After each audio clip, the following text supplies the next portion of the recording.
everyone, and welcome back to this episode of In the Know, the show where we are in the know about all things music.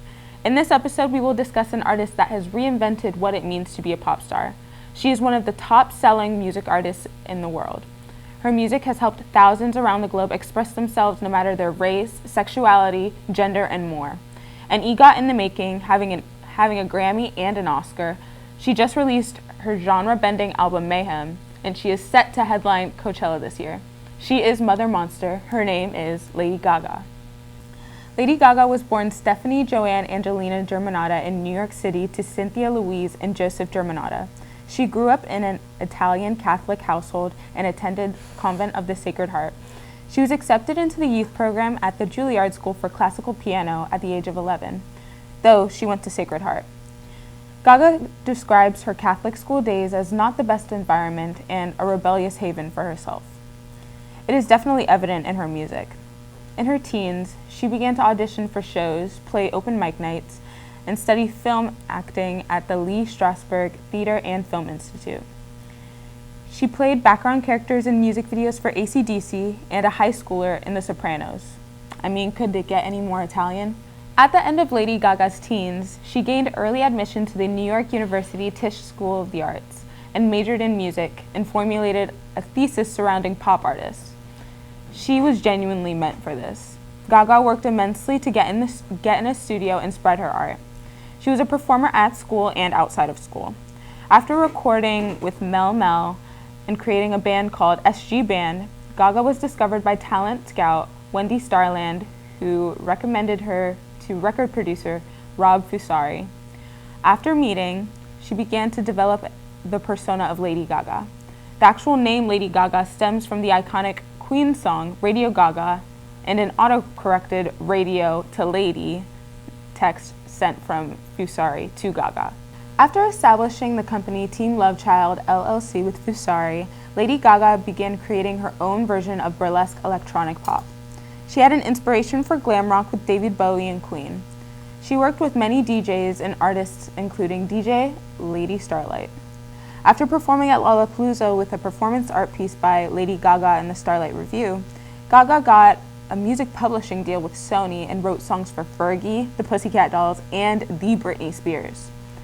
The year 2007 rolls around and Lady Gaga collaborates with Red One on her debut album, The Fame, on a little track called Just Dance.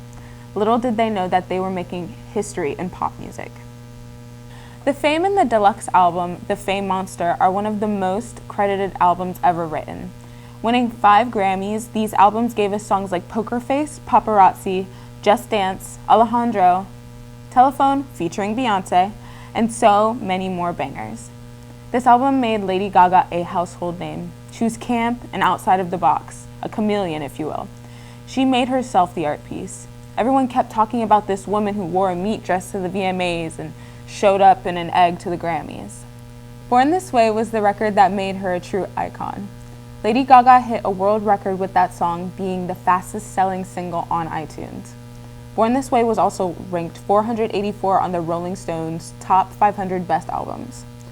Deserved to be higher in my opinion, but it became an anthem for the LGBTQIA+ community. The entire album and tour of Born This Way were so controversial. Gaga didn't care if she wasn't liked by all, especially the bigots. She cared that people who have been stifled still had a safe space and were heard. I could go on and on about Lady Gaga's musical impact through her underrated albums of Art Pop, Cheek to Cheek, Chromatica, Love for Sale, Harlequin, and Joanne, but I'm afraid those projects are far too ahead of their time. I'm an art pop girly, and I love the song Jewels and Drugs. Definitely listen to them though. Hearing how Gaga develops as an artist is so beautiful. She has always been so sure of herself and her sound through every era. I think Gaga has so many hits and iconic aspects of her discography. There are some focus shifts on her albums. Additionally, she released the album entitled Mayhem last month, and I have so many thoughts. Mayhem is a genre-fluid dark pop album exploring the life of a character of the same name. It is a 14-track album with the singles Abracadabra, Die With a Smile, and Disease. It is so good to have dark pop Gaga back. If you loved any of her albums, there is an essence of every project she's worked on in this album. However, I will say this album reminds me mostly of the Fame Monster. Gaga is so truthful in this album and truly establishes a character. I have two personal favorites, Killa, featuring Gesaffelstein, and Garden of Eden. The song Killa is like if a David Bowie song and a Prince song had a baby. The guitar riffs transport you back to an 80s or 70s club. It is so well composed, and I love the story building Gaga does in the song. Garden of Eden is such a fun dance pop song.